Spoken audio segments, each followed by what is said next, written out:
हरिद्वार, वो पावन स्थली जहां से पवित्र गंगा हिमालय के द्वार से बहती हुई बाहर निकल मैदानी इलाकों में पहुंचती। वह करोड़ों व्यक्तियों को अपने प्रभाव से अनुप्राणित करती चली जाती है। असंख्य व्यक्ति यहां नित्य आते पाप नाशनी तरन तारणी भागीरथी का दर्शन करते, उसमें स्नान कर स्वयं को सौभाग्यशाली अनुभव करते हैं।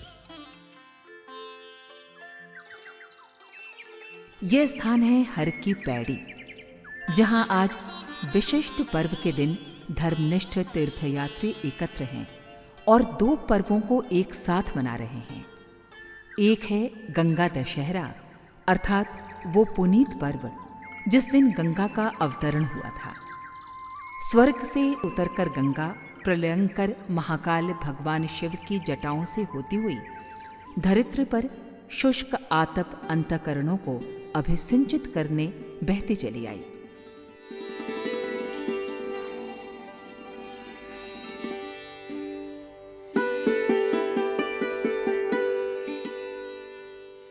दूसरा पर्व है गायत्री जयंती।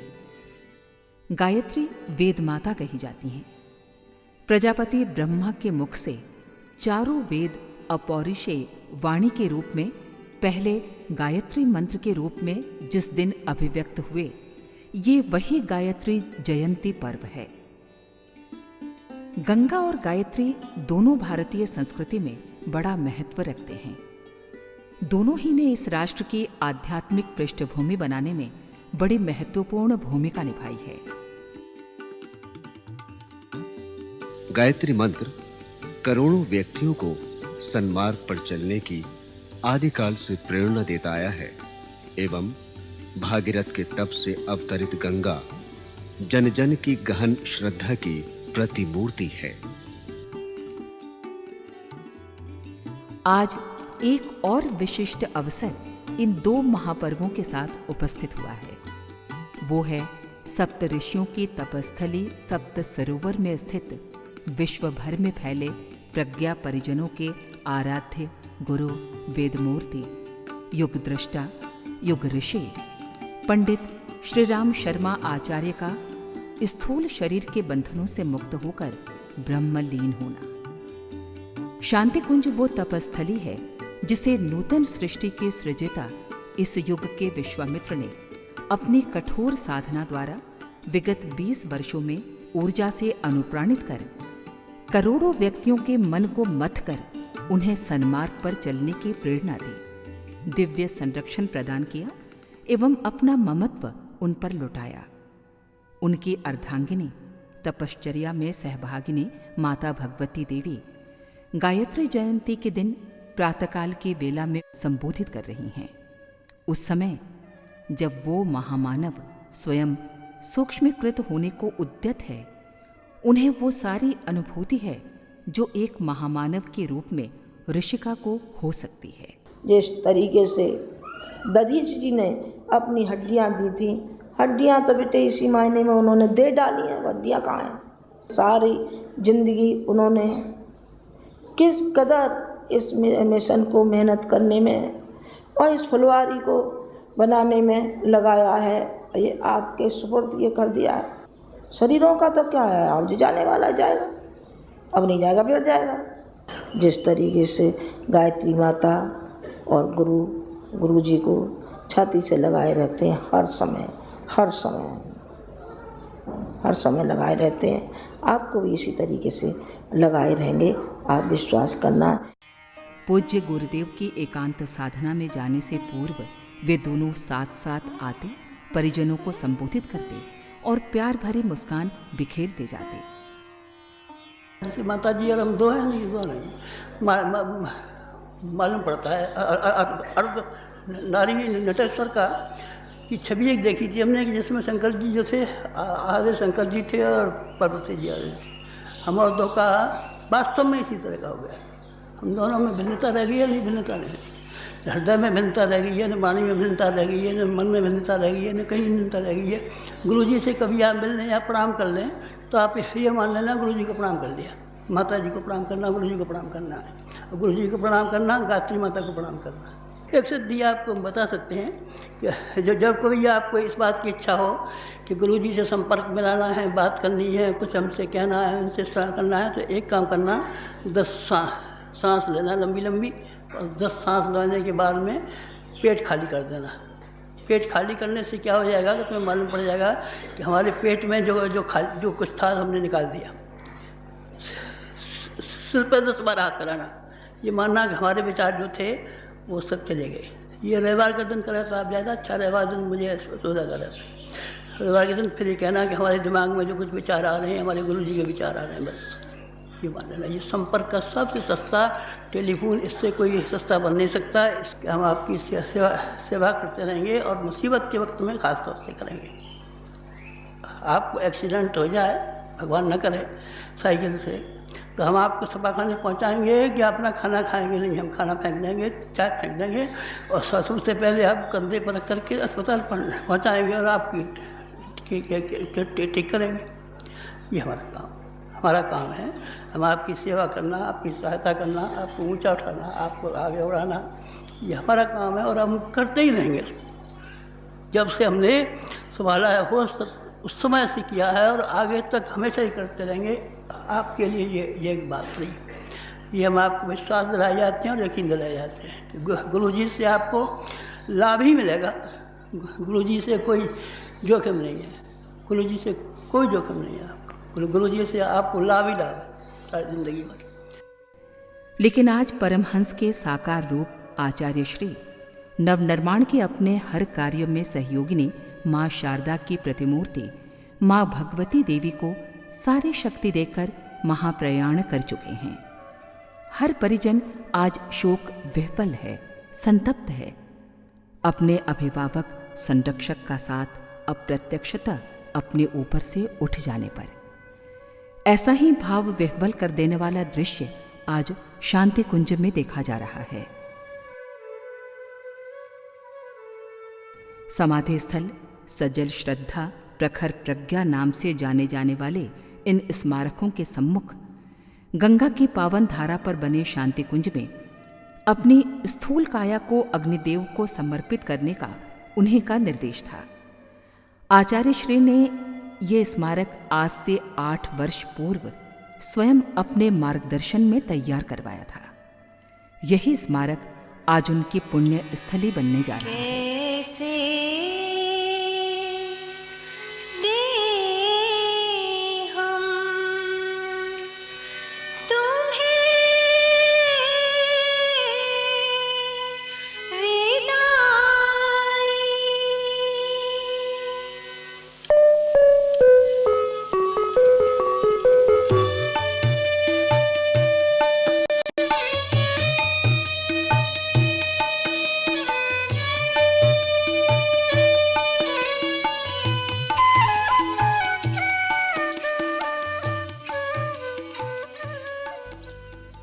स्वयं पर अपने भावोद्वेग पर नियंत्रण रख वंदनीय माता जी उपस्थित सभी परिजनों को दिलासा दे रही हैं, ढाढ़स बंधा रही हैं। दास कबीर ने ऐसी ओढ़ी ज्यों कि तू धर देनी चदरिया। ये एक सुनियोजित निर्धारण ही महासत्ता का है कि गायत्री के लिए जीवन होम कर देने वाले ऋषि को गायत्री जयंती के दिन मां की गोद में स्थान मिल गया एवं वो ज्योति पुरुष विराट से एकाकार हो सूक्ष्म शरीरधारी ऋषि सत्ताओं के बीच पहुंच गया। जब जब भी सृष्टा को आवश्यकता पड़ी उसने देवदूत महाकाल की अंशधर सत्ताओं को धरती पर आस्था संकट के निवारण के लिए भेजा है। एक सामान्य मनुष्य के रूप में वे आते हैं किंतु अपने कर्तव्य से ये जता देते हैं कि उनका अवतरण विशेष प्रयोजनों के लिए हुआ है। ऐसे व्यक्ति संत भी होते हैं, सुधारक भी एवं शहीद भी। यही एक प्रकार से अवतार सत्ता का स्वरूप है। मत्स्यावतार से लेकर बुद्धावतार तक की अवतार परंपरा यही सिद्ध करती है कि भगवत सत्ता संव्याप्त अनित्य एवं आस्था संकट के निवारण हेतु सदा से ही प्रतिबद्ध रही है। ये समय निष्कलंक प्रज्ञावतार के प्रकटीकरण का समय है।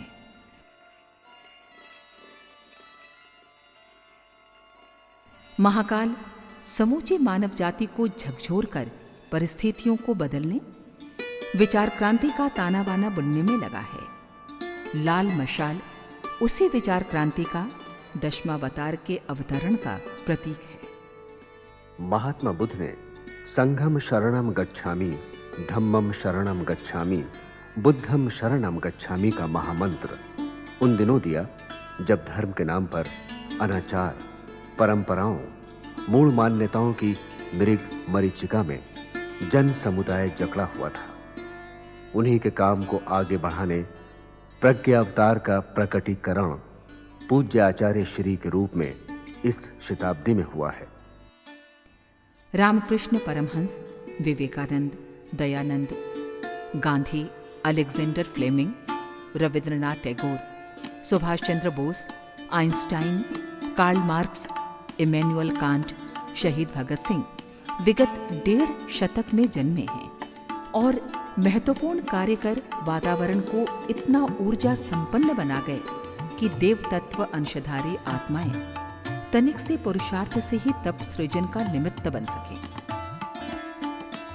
पिता रूप किशोर शर्मा व माता दान कुंवरी देवी ने मनु शतरूपा की तरह तप किया होगा, तभी तो स्वयं महाकाल की सत्ता उनके घर जन्मे। रामकृष्ण परमहंस के ब्रह्मलीन होने के ठीक 24 वर्ष बाद पंडित श्री राम शर्मा आचार्य का जन्म आश्विन कृष्ण त्रयोदशी संवत 1968 तदनुसार दिनांक 20 सितंबर 1911 को आगरा जनपद के ग्राम आंवलखेड़ा में हुआ।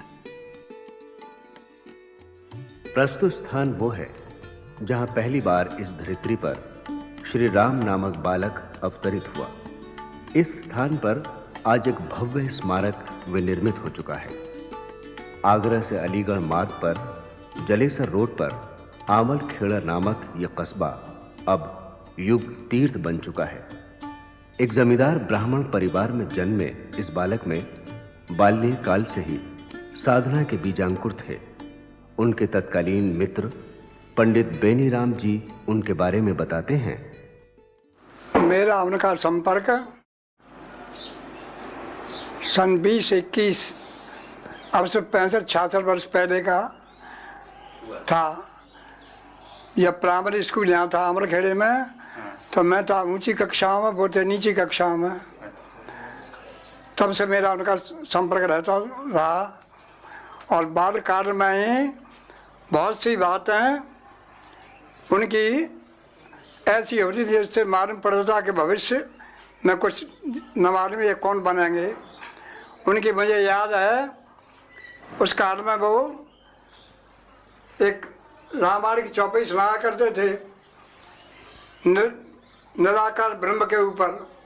बिन पर चले सुने बिन काना, कर बिन कर्म करे बिजनाना, आनंद है सदा में तो भोगी, बड़वानी व्यक्ता बड़ योगी।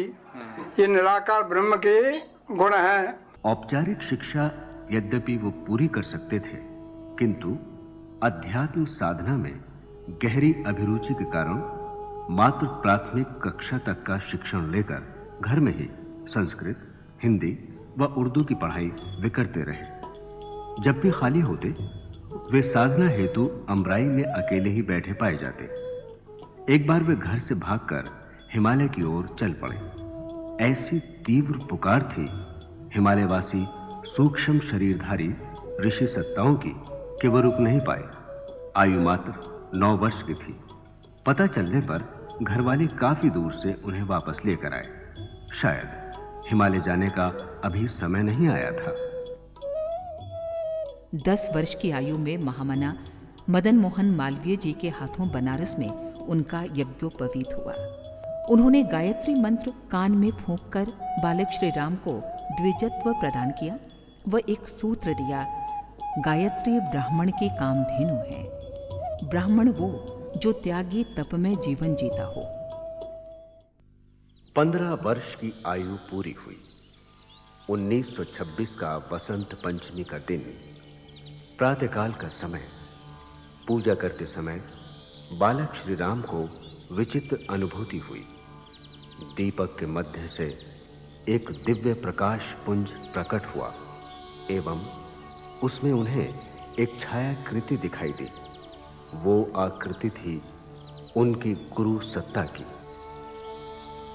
आश्चर्यचकित बालक को सूक्ष्म शरीरधारी उस दिव्य आत्मा ने बताया कि वे हिमालय से अपने शिष्य को खोजते हुए वहां पर आए हैं। पिछले जन्मों में भी वे मार्गदर्शक की भूमिका निभाते रहे हैं। कबीर, समर्थ रामदास एवं रामकृष्ण परमहंस जैसे महापुरुषों के रूप में उनका पहले भी जन्म हो चुका है और इस जन्म में भी उन्हें विशेष भूमिका निभानी है। उनके गुरुदेव ने इस वसंत पर्व पर 3 मुख्य निर्देश दिए। एक, 24 वर्ष तक 24 लक्ष्य के गायत्री महापुरुष चरण संपन्न करना। इस अवधि में मात्र गाय के दूध व छाछ पर रहना। दूसरा, अखंड ज्योति प्रज्वलित कर एक पत्रिका प्रकाशित करना, एक विशाल संगठन बनाना। तीसरा, स्वतंत्रता संग्राम में भाग लेना। इतना कहकर उनके गुरु श्री सर्वेश्वरानंद जी उन्हें उनके जीवन के भावी निर्धारणों के बारे में बताकर दुर्गम हिमालय लौट गए। गुरुजी ने कई बार कहा कि मेरे 3 देवता, 3 संरक्षण और 3 अभिभावक। देवता माता, गायत्री माता, जिसका कि उन्होंने कामधेनु की तरीके से पान किया, दूध पिया और उस दूध को पीने के बाद अमृत की ओर चलते हुए चले गए। दूसरा, हिमालय पिता। कई बार वो हिमालय गए और एक वर्ष वहाँ रहे।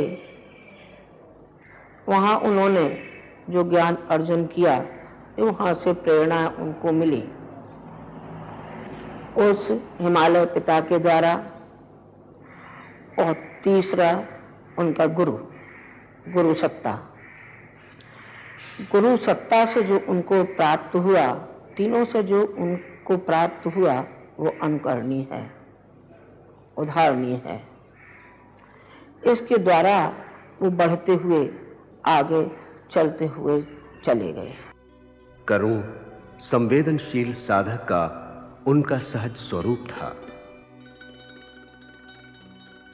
एक बार एक गाय को एक कसाई के हाथ से छुड़वाकर बैलगाड़ी में एक बैल के बदले खुद लगकर घास सहित उसे 15 मील दूर गौशाला छोड़ाए।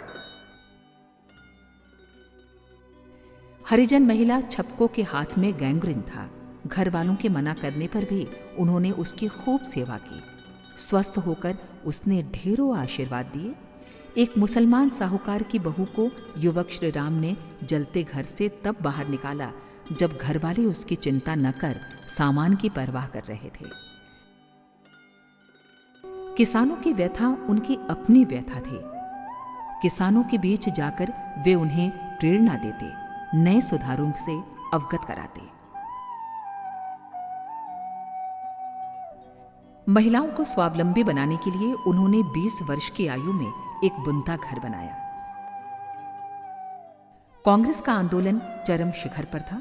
1930-31 में छुड़े गांधी जी के आंदोलन में शामिल होने वे घर से निकलना चाहते थे, पर घर वालों ने कड़ा प्रतिबंध लगा दिया। अंततः शौच के बहाने निकलकर वे स्वयंसेवक भर्ती शिविर पहुंच ही गए। अंग्रेज सरकार का दमन चक्र चल रहा था। सत्याग्रह के दौरान उनसे तिरंगा झंडा छुड़वाने आई पुलिस उन्हें पीटती रही। झंडा जब बेहोशी की हालत में उनसे छूटने लगा तब मुंह से पकड़ लिया। झंडे का टुकड़ा अस्पताल जाकर ही निकाला जा सका। तब से उन्हें श्री राम मत्त आजादी के दीवाने के रूप में जाना जाने लगा। नमक आंदोलन में भी वे शामिल हुए और नमक के घोल की कीचड़ में पुलिस से पिटते हुए गिर गए। इतना सब होने पर भी आजादी की लगन लगी रही। वे एक आदर्श स्वयं सेवक थे, इतने कि श्री बाल कृष्ण नवीन जैसे नेता ने उनकी विनम्रता को, सेवा भावना को सराहा। आसनसोल जेल में सन 1933 में श्री राम मत महामना मदन मोहन मालवीय, रफ़ी अहमद किदवई, स्वरूपा रानी नेहरू, देवीदास गांधी, जगन प्रसाद रावत आदि के साथ कई दिन रहे। इस अवधि में उन्होंने मालवीय जी से मुट्ठी फंड का मूल मंत्र सीखा। स्वतंत्रता संग्राम में भाग लेने के कारण लगातार छापा पड़ता रहा एवं घर की कुर्की हो गई।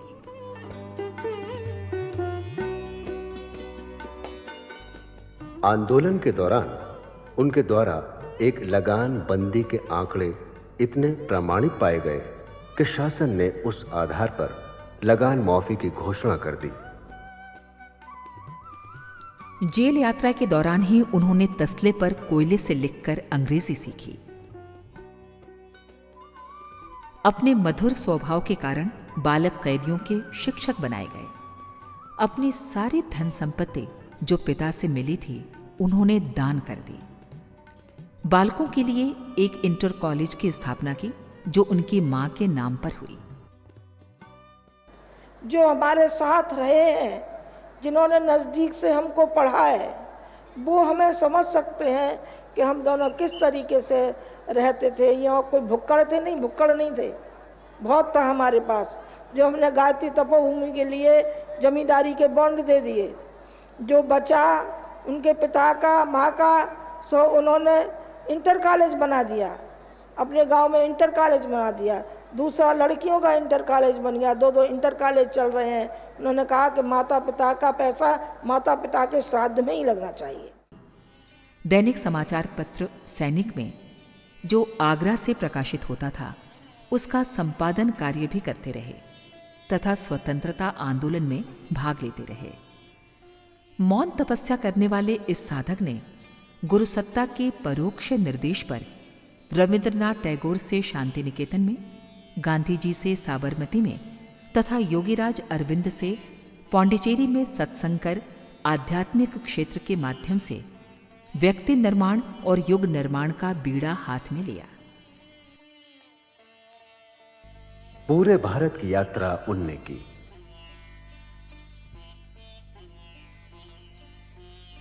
ज्ञानार्जन की पहली पुस्तक लिखी, मैं क्या हूं। आत्मोपनिषद पर लिखी ये पुस्तक एक शुभ आरंभ मात्र थी। ये यात्रा काफी लंबी चलनी थी। वह विराट परिमाण में साहित्य के रूप में आगे चलकर पूरी हुई।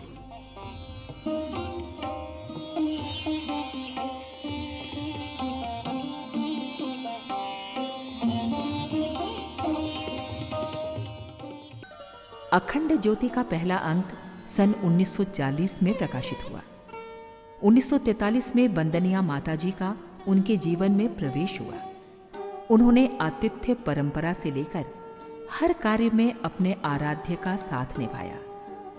ये उनका ममत्व ही है जिसने विभिन्न वर्गों में लाखों व्यक्तियों को गूंथकर देव परिवार बना दिया। दूसरों के दुख को बटाकर आचार्य श्री ने वो शुरुआत की जहां अनेक दुखी व्यक्ति उनके पास आते और अपना दुख हल्का कर प्रसन्नता के साथ अपनी कठिनाइयों का हल लेकर लौटते रहे। श्रद्धावश दिए अनुदान को भी उन्होंने जन जन को वितरित कर दिया।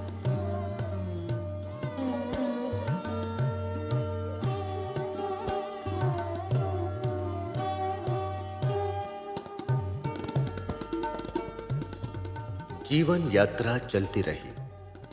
24 लक्ष्य के गायत्री अनुष्ठान पूरे हो चुके थे। 1953 में पूर्ण आहुति के साथ ही गायत्री तपोभूमि की स्थापना मथुरा वृंदावन मार्ग पर 2 किलोमीटर दूर की गई। कुछ नया कर दिखाने, इंसान को नई प्रेरणा देने का उनका संकल्प था। हमारा है यह दृढ़ संकल्प, नया संसार बसाएंगे। हमारा है यह दृढ़ संकल्प,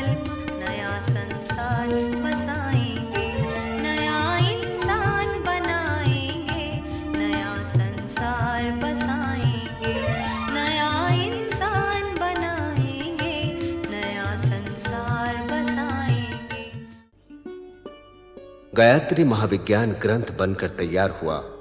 वह गायत्री का ज्ञान घर घर पहुंच गया। 1956 के गायत्री महायज्ञ को नरमेध नाम दिया गया। समाज के लिए बलिदान, त्याग, सब कुछ अर्पित कर देना ही इसका अर्थ था। पहला बलिदान उन्होंने अपना दिया।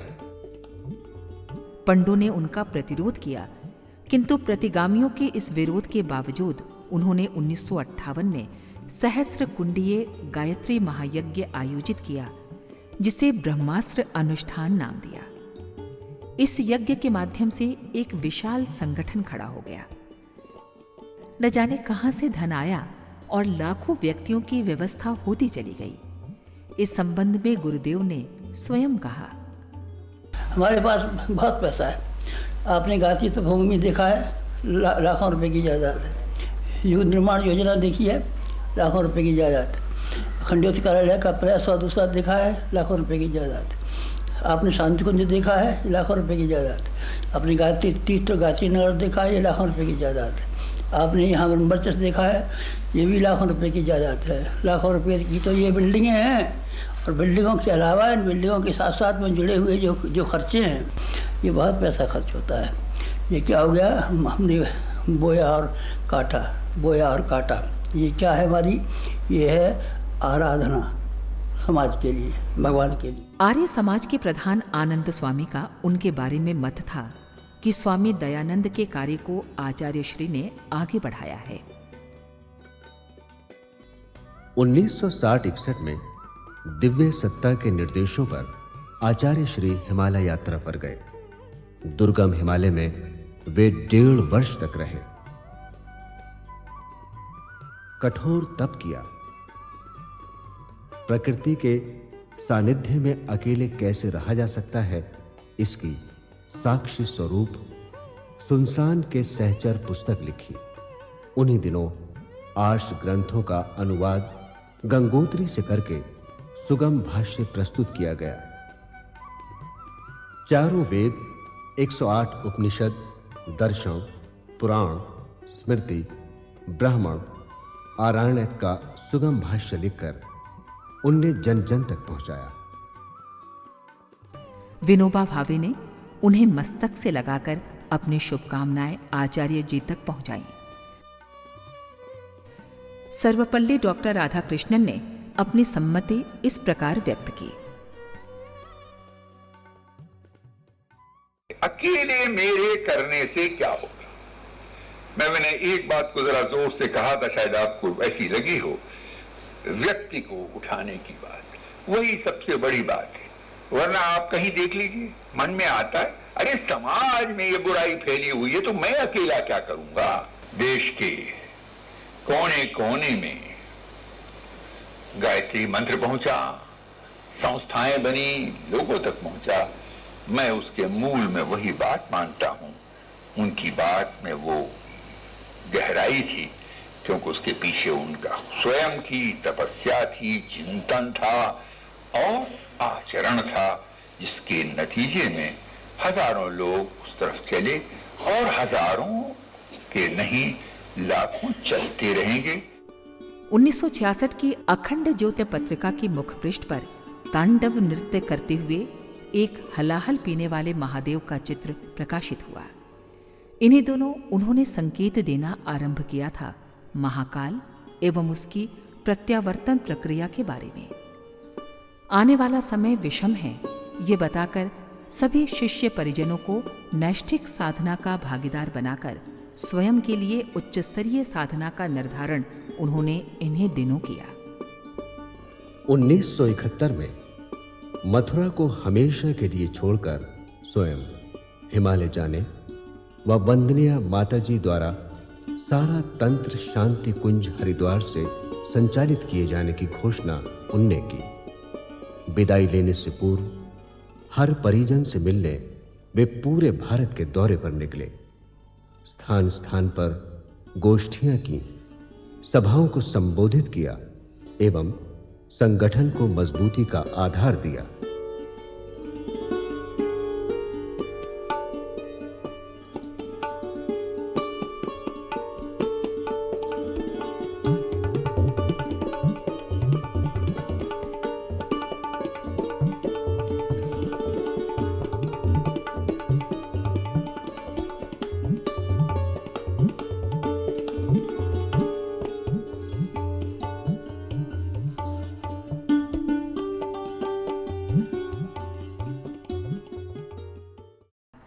बड़ा ही मार्मिक करुण दृश्य था जब परम पूज्य आचार्य श्री राम जी ने अपनी कर्मभूमि मथुरा से हमेशा के लिए विदाई लेने हेतु 4 दिन का एक विशाल सम्मेलन 17 से 20 जून 1971 की अवधि में बुलाया।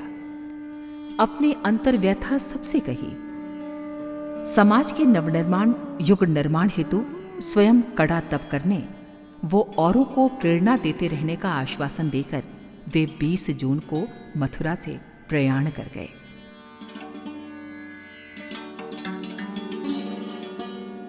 उनकी चरण पादुकाएं गायत्री तप भूमि मथुरा में स्थापित हैं। संगठन का प्रचार प्रकाशन तंत्र वहीं पर है। अखंड दीपक, जिसे युग ऋषि पंडित श्री राम शर्मा आचार्य जी ने सन 1926 में जलाया था, 1971 में उनकी तीसरी हिमालय यात्रा एवं मथुरा से विदाई के पश्चात भी सतत जलता रहा। ऋषियों की कार्यस्थली वह दुर्गम हिमालय, जहां परोक्ष सत्ताएं महाकाल के निर्देश पर सूक्ष्म जगत की विधि व्यवस्था बिठाने में संलग्न रहती हैं। मथुरा से प्रयाण के बाद जून 1971 से जून 1972 तक आचार्य श्री ने इसी संस्कारित ऊर्जा से अभिपूरित वातावरण में अपनी परोक्ष मार्गदर्शक सत्ता के श्री चरणों में बैठकर कठोर तप साधना की, सूक्ष्म जगत को तपाया एवं उन दिनों भारत, पूर्वी पाकिस्तान, जो बाद में बांग्लादेश बना, मोर्चे से लेकर अंतर्राष्ट्रीय स्तर पर हो रहे व्यापक परिवर्तनों में अध्यात्म क्षेत्र से जो हो सकना संभव था वो किया। वसंत पर्व 1972 को एक बार स्थूल शरीर से उन्हें भावी निर्धारणों की चर्चा हेतु शांति कुंज आना पड़ा। ये निर्धारण था शांति कुंज को एक सिद्ध पीठ गायत्री तीर्थ के रूप में सुविकसित करना। भारतीय संस्कृति देव संस्कृति कही जाती है। ये सार्वभौम है। ऋषिगण, मनीषीगण अनादिकाल से इस आर्यावर्त में, ब्रह्मवर्त में तप साधना में लीन होकर वातावरण को सतयुगी बनाने हेतु क्रियाशील रहे हैं। वे श्रेष्ठ सद्गृहस्थ भी थे, चिंतक भी। वे अपनी काया पर प्रयोग करने वाले सूक्ष्मदर्शी वैज्ञानिक भी थे। पूज्य गुरुदेव पंडित श्री राम शर्मा जी ने हिमालय की अपनी चिरपरिचित अध्यात्म ऊर्जा से अनुप्राणित ऋषियों के तप से सिद्ध बने वातावरण में कठोर तप संपन्न किया। अखंड दीपक व मां गायत्री की मूर्ति के समक्ष 24 कुमारी कन्याओं द्वारा माताजी के साथ अखंड गायत्री जप संपन्न किया जाता रहा। इन कन्याओं द्वारा उस स्थान पर यज्ञ भी किया जाता रहा है जहां आज ब्रह्मऋषि विश्वामित्र की मूर्ति की स्थापना है। गायत्री के उपासक, नूतन सृष्टि के सजेता इस महामनीषी ने जो कार्य अपने समय में किया था, वही उसी स्थान पर अब इस युग के विश्वामित्र आचार्य श्री द्वारा संपन्न होने जा रहा था। आज जो शांति कुंज का विराट स्वरूप दिखाई पड़ता है, उसका शुभारंभ बहुत छोटे रूप में हुआ था, किंतु देखते देखते शांति कुंज आश्रम का विस्तार होता चला गया।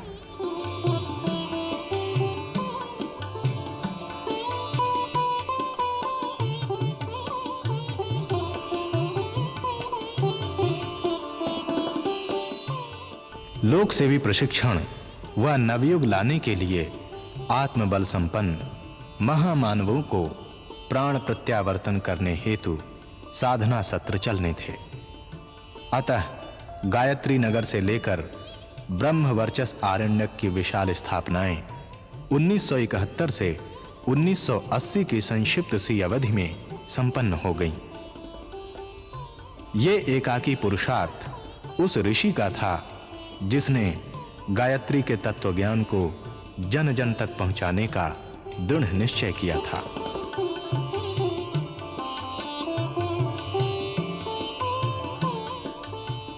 इक्कीसवीं सदी के रूप में उज्जवल भविष्य का सपना अपनी सूक्ष्म दृष्टि से देख रहा था। पूज्य आचार्य श्री एवं माता भगवती देवी आश्रम के विभिन्न क्रियाकलापों में स्वयं भाग लेते एवं औरों का मनोबल बढ़ाते रहते थे।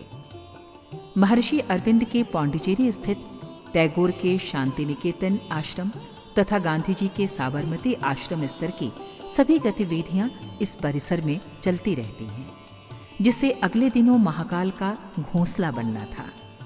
अगणित श्रद्धालु जीवन साधना सत्रों में भागीदारी करने हेतु आते एवं श्रद्धापूर्वक अपने मार्गदर्शक ऋषि युग्म का दर्शन कर अखंड दीपक के दिव्य आलोक से लाभान्वित होकर अपना जीवन सार्थक बनाते रहे।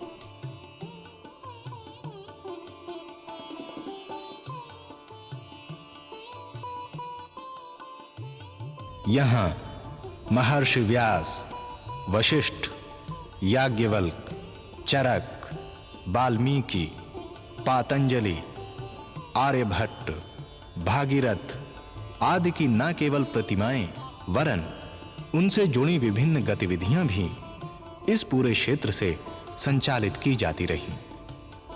उद्देश्य था पूरे भारत को जगाना, पूरे विश्व को देव संस्कृति के निर्धारणों से परिचित कराना। एक विशाल प्रज्ञा अभियान का यह शुभारंभ था, जिसे शांति कुंज के संचालन केंद्र से घर घर तक, जन जन तक पहुंचाया जाना था। आस्था संकट के निवारण हेतु धर्म तंत्र से किया जा रहा यह अलौकिक पुरुषार्थ अभूतपूर्व था एवं आज की जनजागृति एवं लाखों युग शिल्पियों का परिकर यह प्रमाणित करता है कि ऐसी दिव्य स्थापना की कितनी महती आवश्यकता थी। एक विहंगम दृश्य उस पावन तीर्थ स्थली का, जो लाखों करोड़ों श्रद्धालु समाज सेवी निष्ठावान कार्यकर्ताओं का गुरुद्वारा है, नालंदा तक्षशिला स्तर का प्रशिक्षण केंद्र है।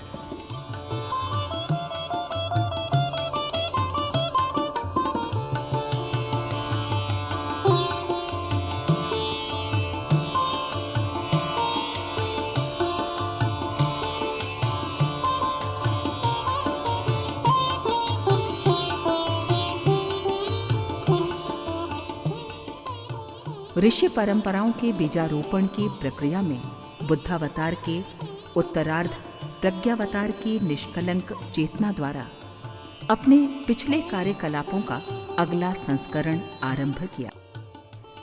महात्मा बुद्ध ने सूत्र दिया था, संघम शरणम गच्छामि, धम्मम शरणम गच्छामि, बुद्धम शरणम गच्छामि।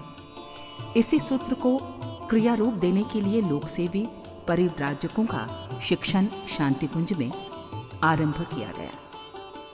इन्हें घर घर अलख जगाना था, स्वयं को एक आदर्श सांचे में ढालकर तपस्वी ब्राह्मण बनाना था, ताकि वे औरों को अपने आचरण से शिक्षा दे सकें और प्रसुप्त संवेदना को प्रस्फुटित कर अन्य अनेक को समाज के नवनिर्माण में जुटा सकें। पूरे भारत के घर घर, गांव-गांव तक जाने के लिए वाहनों की व्यवस्था की गई एवं प्रशिक्षित परिव्राजक उसी प्रकार जाते रहे जैसे बुद्ध के भिक्षु भिक्षुनियों ने जन जन तक पहुंचकर अज्ञान का निवारण और सद्ज्ञान का विस्तार किया था।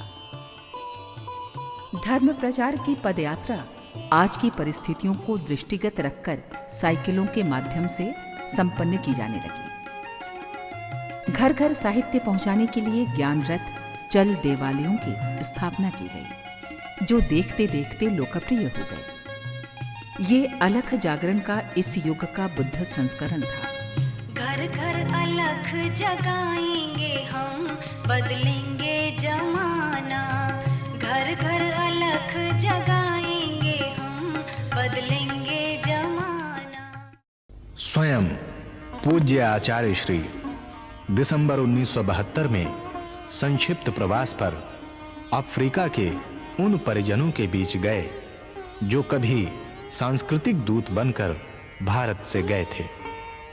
वापस लौटकर पूज्य आचार्य श्री ने एक ऐतिहासिक विशाल ग्रंथ लिखा। समस्त विश्व को भारत के अजस्र अनुदान, पूर्वी व दक्षिणी Africa, Europe, Canada, America, Fiji, Suriname आदि 76 देशों में देखते देखते गायत्री परिवार की स्थापना हो गई एवं गायत्री यज्ञ व जन जागरण का अभियान चल पड़ा।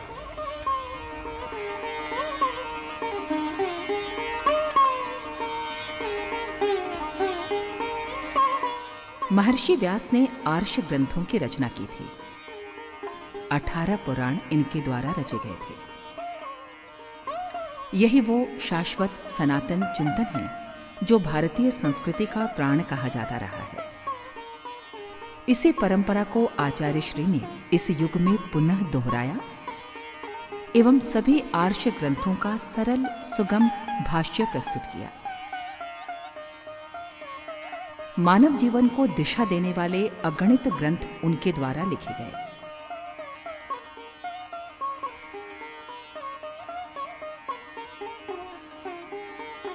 लेखनी की साधना वे आजीवन 6 घंटे नित्य करते रहे। 3000 से अधिक ग्रंथ पूज्य आचार्य श्री द्वारा लिखे गए हैं। ये साहित्य भारत के कोने कोने तक पहुंचा है। कार्ल मार्क्स, हैरियट स्टोर द्वारा जो क्रांति कभी की गई थी, आज युग ऋषि द्वारा की गई है। विचार क्रांति का बीजारोपण इस साहित्य ने ही किया है और जनचेतना को जगाया है। अध्यात्म ही समस्त समस्याओं का हल भौतिकवाद से संघर्ष करके कर सकता है। यह तथ्य पूज्य गुरुदेव ने प्रमाणित कर दिखाया है। पूज्य गुरुदेव का पार्थिव शरीर आज हमारे बीच नहीं है, किंतु उनका महान शानदार कर्तृत्व हमारे समक्ष है। साथ ही वह आश्वासन भी कि वे सूक्ष्म व कारण शरीर के माध्यम से न केवल शेष बचे कार्य को संपन्न करेंगे, वरन उन सभी को झकझोरते रहेंगे जो इस संधि वेला में भी प्रसुप्त पड़े रहे हैं।